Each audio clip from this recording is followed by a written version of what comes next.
Il y a cette obsession presque pathologique chez l'être humain avec la notion de limite. Et plus spécifiquement, en fait, avec la gravité. Ah oui, cette envie constante de toujours aller plus haut. Exactement.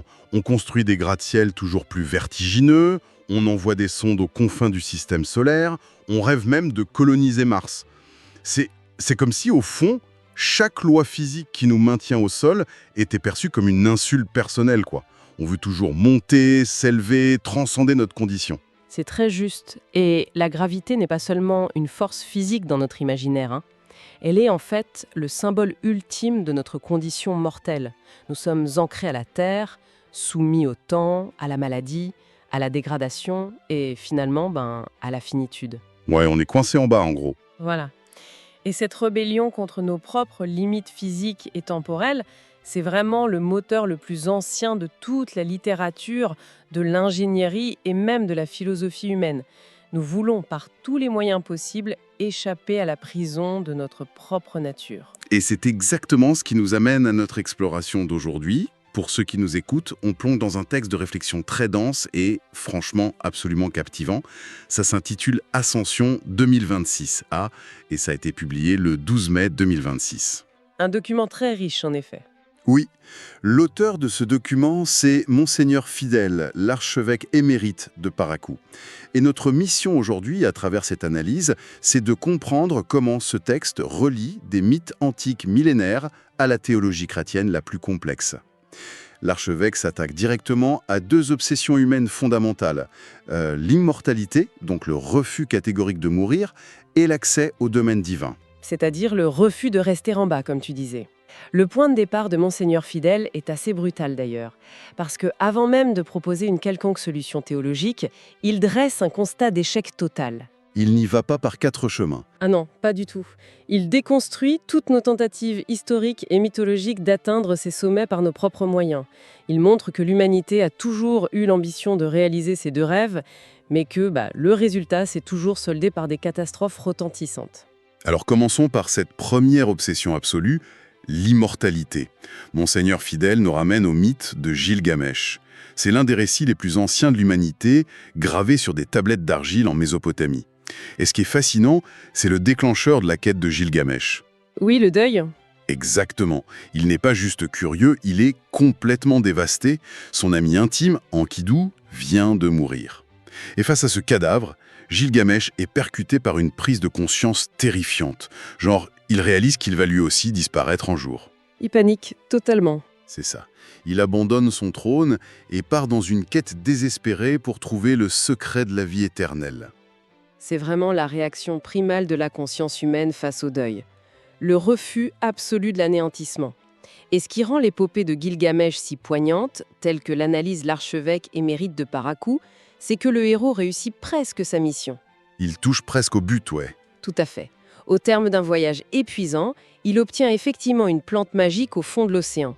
C'est une plante capable de lui redonner la jeunesse et de conférer l'immortalité. L'espoir est à son comble. Le triomphe semble total. Mais parce qu'il y a toujours un « mais », tout s'effondre à la dernière minute. Exactement. Sur le chemin du retour, Gilgamesh s'arrête pour se baigner dans une source.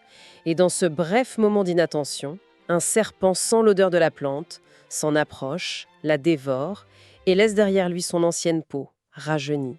Oh la wesh, la frustration absolue. C'est terrible. L'échec de Gilgamesh est consommé de la manière la plus amère possible. La solution à la mort était littéralement entre ses mains et elle lui échappe par la simple ruse de la nature. Il est renvoyé à sa condition de mortel, condamné à pleurer sa propre finitude. C'est tragique. Mais si on ne peut pas vivre éternellement, l'humanité s'est dit qu'il y avait une autre option, s'élever au niveau des dieux de notre vivant.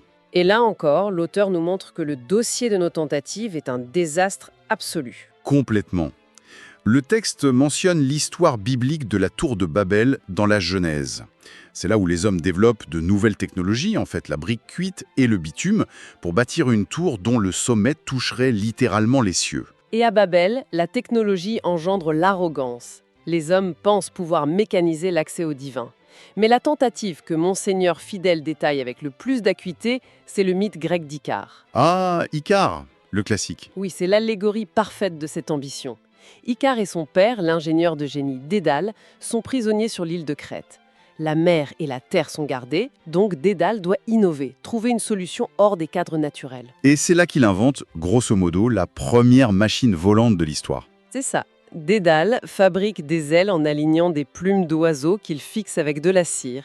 Il installe ce dispositif sur le dos de son fils, mais cette technologie, disons primitive, impose des conditions de vol extrêmement strictes. Dédale prévient Icare, ne vole pas trop bas, l'humidité de la mer alourdira les plumes, mais surtout ne vole pas trop haut, car la chaleur du soleil fera fondre la cire. Sauf que, l'histoire nous dit qu'Icare décolle et très vite il est complètement embrisé par la splendeur du vol, par l'ivresse de l'altitude. L'hubris humaine dans toute sa splendeur. Totalement. Il oublie toutes les consignes de sécurité et s'élève inconsidérablement vers le soleil. La chaleur commence à faire son œuvre, la cire fond, les plumes se détachent une à une, les ailes se volatilisent en plein vol. Et auteur utilise ici une comparaison incroyablement brutale, vraiment frappante pour décrire la chute d'Icare dans la mer. Ah oui, j'ai adoré ce passage. Il dit que cela se passe, je cite l'archevêque, comme cela arriverait aux parachutistes dont l'équipement ne s'ouvre pas. Une image glaciale. Cette image du parachutiste est vraiment centrale dans le raisonnement de l'auteur. Le parachutiste a l'illusion totale de maîtriser le ciel, de défier la gravité grâce à son équipement technique. Mais quand la technique faillit, les lois de la physique reprennent leurs droits de manière implacable. Et ça ne pardonne pas. Non. Et Monseigneur Fidèle pousse le constat d'échec encore plus loin. Il évoque l'ascension du prophète Élie dans la Bible, qui est emporté au ciel sur un char de feu. Même là, ça foire. Ouais. Eh bien, même là où c'est Dieu lui-même qui semble organiser l'ascension, l'auteur note que cela nous laisse sur notre soif. Car dans la tradition, Élie est censé redescendre sur terre juste avant la venue du Messie. Son élévation n'est donc pas une solution définitive à la condition humaine. L'échec reste total. Ok, décortiquons cela. Si on rassemble tous ces éléments, la plante volée de Gilgamesh, les briques de Babel, les ailes en cire d'Icare, j'ai l'impression que l'humanité essaie constamment de pirater le système, en fait. Pirater le système, C'est-à-dire ? c'est comme si on essayait de hacker l'univers pour obtenir des privilèges d'administrateur, tu vois. On veut l'immortalité et le domaine divin, mais on n'a pas le code source. Donc on bricole. On essaye de forcer la porte du serveur avec des outils complètement inadéquats. C'est une excellente métaphore, et parce qu'on n'a pas les droits d'accès, le système rejette notre intrusion et notre parachute ne s'ouvre jamais. Et c'est justement parce que nous ne possédons pas ce code source, pour reprendre ton analogie, que Monseigneur Fidèle introduit le pivot central de sa réflexion. Pour que la porte s'ouvre véritablement, la dynamique ne pouvait tout simplement pas venir d'en bas. Il fallait que ça vienne d'ailleurs. Exactement. L'auteur s'appuie sur une logique implacable formulée par l'apôtre Paul dans sa lettre aux Éphésiens. Paul écrit un truc du genre « Il est monté, qu'est-ce à dire, sinon qu'il est aussi descendu ?» Logique. On ne peut pas monter si on n'est pas d'abord descendu. Voilà.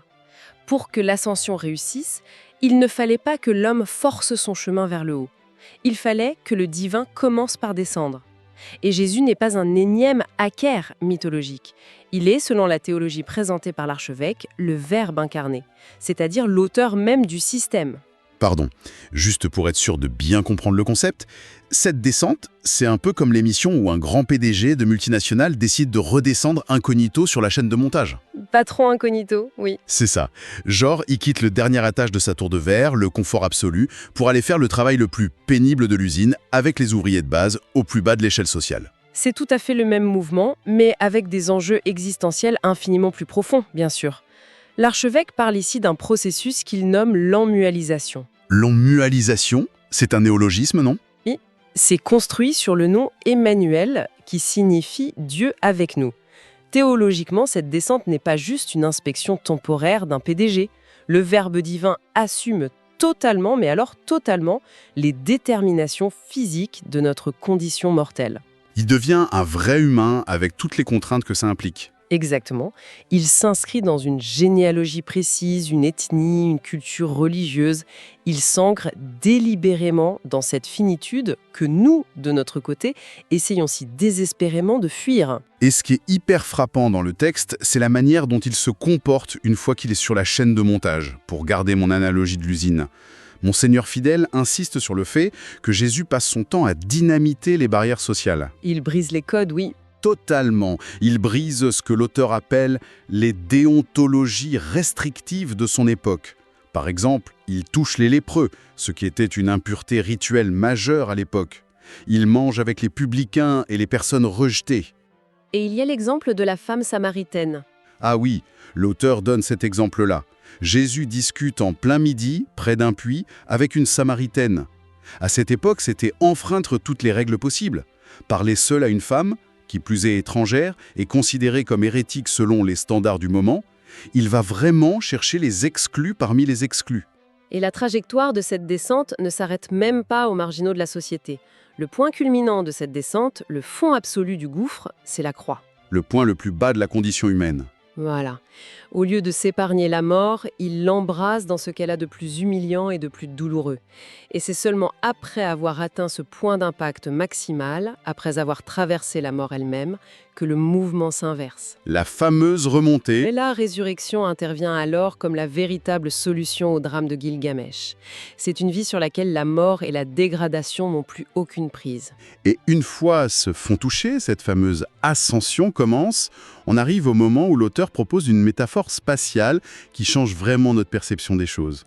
Il nous invite à visualiser la montée de manière presque géographique. En effet, l'auteur explique que lorsqu'on s'élève physiquement, le champ de vision s'élargit. Imaginons une ascension stratosphérique. Comme un astronaute qui décolle. C'est ça. Plus on monte, plus les frontières locales s'effacent. À une certaine altitude, on ne voit plus les pays ou les continents de manière isolée. On voit la Terre entière, identifiable comme une simple sphère bleue flottant dans l'espace. Le fameux overview effect. Exactement. En accédant au domaine de son Père, le Christ domine visuellement la totalité du globe. Son horizon n'est plus borné par les collines de Galilée, et Monseigneur fidèle transpose immédiatement cette élévation spatiale dans l'ordre de la foi et du pouvoir spirituel. Donc la vue globale devient un pouvoir global. Absolument.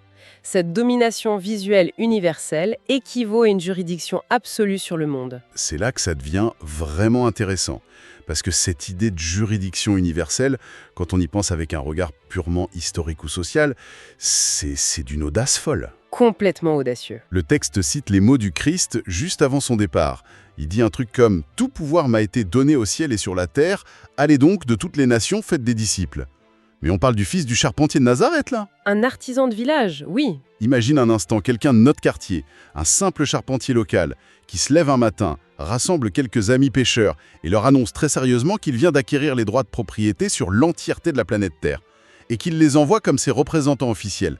L'auteur demande, et à juste titre d'ailleurs, de quel droit ose-t-il se tailler le monde entier comme propriété privée ? Ce qui est fascinant ici, c'est la réponse à cette question. Elle se trouve dans la logique de la descente que nous venons d'explorer. Nous comprenons d'où vient ce droit. Il ne vient pas d'une conquête militaire à la manière d'un empereur romain, avec des armées du sang. Non, ça vient d'ailleurs. Il a acquis ce droit parce que, par son émanualisation, il a touché le fond de la condition de chaque être humain. Monseigneur fidèle explique que, par l'ascension, Jésus s'éloigne physiquement de nous pour rejoindre le Père. Mais attention, cet éloignement n'est pas en abandon. C'est là que ça devient un peu paradoxal, non ? C'est le cœur du paradoxe. Au contraire, il s'éloigne précisément pour pouvoir être proche de tout homme sans exception. La distance spatiale maximale devient le prérequis absolu de sa proximité universelle. Attends, je t'arrête. C'est complètement contre-intuitif ce que tu dis là. Comment le fait de s'éloigner physiquement, de disparaître carrément de la surface de la Terre, peut-il faire de vous quelqu'un de proche ? Ça demande de changer de perspective. Bah oui, parce que si un ami déménage à l'autre bout du monde, il n'est pas plus proche de moi, il est juste parti, il est loin. Comment cette équation fonctionne-t-elle dans l'esprit de l'auteur ? Si nous relions cela à une perspective plus large, c'est très logique en fait. Pensons aux limites de l'incarnation physique. Si Jésus était resté physiquement présent à Jérusalem, il serait par définition absent à Tokyo, à Paris ou à Buenos Aires. Ah, je vois, un corps physique ne peut être qu'à un seul endroit à la fois. Voilà. Son corps physique, soumis aux lois de l'espace, le limiterait à n'être le prochain que de ceux qui peuvent physiquement l'approcher. L'ascension libère sa présence de ses contraintes géographiques. En s'éloignant de tout point de coordonnées spécifiques sur la Terre, il devient simultanément présent à la totalité de la fameuse sphère bleue. Donc son absence physique locale est la seule manière d'assurer une présence spirituelle globale. C'est exactement le propos de l'archevêque de Paracou. D'accord, l'idée conceptuelle est brillante, franchement c'est beau. Mais logistiquement parlant, ça pose un problème majeur, non ? Quel genre de problème ? S'il est désormais partout et nulle part à la fois, Comment cette fameuse juridiction universelle s'applique-t-elle dans le concret de la vie humaine de tous les jours? Un leader qui administre la Terre depuis notre dimension a besoin d'un réseau sur le terrain, de représentants locaux. Et c'est précisément ce que Monseigneur Fidèle développe ensuite. Jésus, durant sa vie terrestre, gérait sa juridiction par sa propre intervention directe, par sa propre liberté. Mais au moment de l'ascension, il y a un passage de témoin crucial. Il délègue. Oui, il ne laisse pas ses disciples se débrouiller seuls du jour au lendemain. L'auteur explique que la période entre la résurrection et l'ascension est structurée comme un véritable stage de formation. Et ce stage dure 40 jours. Un stage de 40 jours. J'aime beaucoup l'idée d'une formation accélérée pour prendre la direction des opérations mondiales. C'est très corporate. C'est une belle façon de le voir. Et le chiffre 40 est lourd de sens dans ces textes. L'auteur rappelle que dans la tradition biblique, 40 désigne toujours le temps indéterminé nécessaire à la réalisation d'un grand dessein de Dieu. C'est le temps de la maturation par excellence. Comme les 40 jours dans le désert. Exactement. Pensons aux 40 jours du déluge avec Noé, aux 40 ans des Israélites dans le désert ou aux 40 jours de Jésus lui-même face aux tentations. Pendant ces 40 jours post-résurrection, les disciples sont formés à comprendre et à assumer ce pouvoir énorme qui va leur être transféré. C'est le moment de la passation de pouvoir. Le pouvoir passe du Christ aux apôtres, pour finalement être confié à la structure naissante qui est l'Église. Alors, qu'est-ce que tout cela signifie pour nous aujourd'hui? Comment cette Église fait-elle le pont entre cette présence globale, qui est invisible, et notre besoin très humain de toucher, de voir, de ressentir des choses concrètes? C'est là que l'archevêque émérite introduit le rôle fondamental des sacrements. Il explique que c'est l'Église qui entretient le lien particulier avec l'Ascension. La question, c'est de savoir comment un événement historique survenu il y a 2000 ans peut être encore effectif aujourd'hui. Oui, comment on rend ça réel, palpable? L'auteur nous dit que ce sont les sacrements qui rendent ce mystère présent. Ils sont la solution à ce besoin de concret. Mais comment ça marche, concrètement, dans la logique de l'auteur? C'est quoi la mécanique derrière? Les sacrements agissent comme l'interface matérielle de cette juridiction universelle. Puisque le Christ s'est retiré de l'espace physique immédiat pour être universel, les humains ont toujours besoin d'un point d'ancrage matériel. Car, nous sommes des êtres physiques. On a besoin de matière, de choses qu'on peut toucher. Exactement. Les actes sacramentels de l'Église, utiliser de l'eau, partager du pain, prononcer des paroles spécifiques, deviennent le point de contact où cette présence universelle et invisible se condense. Elle devient soudainement palpable pour une personne donnée, à un instant donné. Donc, par ces rites, l'absence apparente se transforme en une proximité réelle. C'est ça. L'Église agit comme le canal, le réseau sur le terrain, pour reprendre ton expression, qui permet à cette juridiction globale de s'exercer localement. C'est un retournement complet de perspective par rapport au début de notre discussion. Si on retrace le cheminement de notre analyse d'aujourd'hui, on voit vraiment l'évolution vertigineuse de l'ambition humaine. Une évolution riche en rebondissements. On a commencé avec la détresse de Gilgamesh, pleurant son immortalité volée par un serpent. Ensuite, l'arrogance d'Icare, s'écrasant dans la mer avec son parachute de cire en lambeaux. Des humains essayant de forcer les portes du divin avec des outils dérisoires. Et face à cet échec cuisant, la réponse... La réponse théologique analysée par Monseigneur Fidèle, c'est l'inverse exact. L'emmanualisation. Le divin qui descend s'asseoir à la table des exclus, qui touche le fond de la dégradation humaine sur une croix, avant de s'élever. Le mouvement parfait. Et en s'élevant, il n'échappe pas à la terre. Il prend du recul pour l'englober entièrement, confiant l'administration de cette sphère bleue à ses disciples après un stage intensif de 40 jours.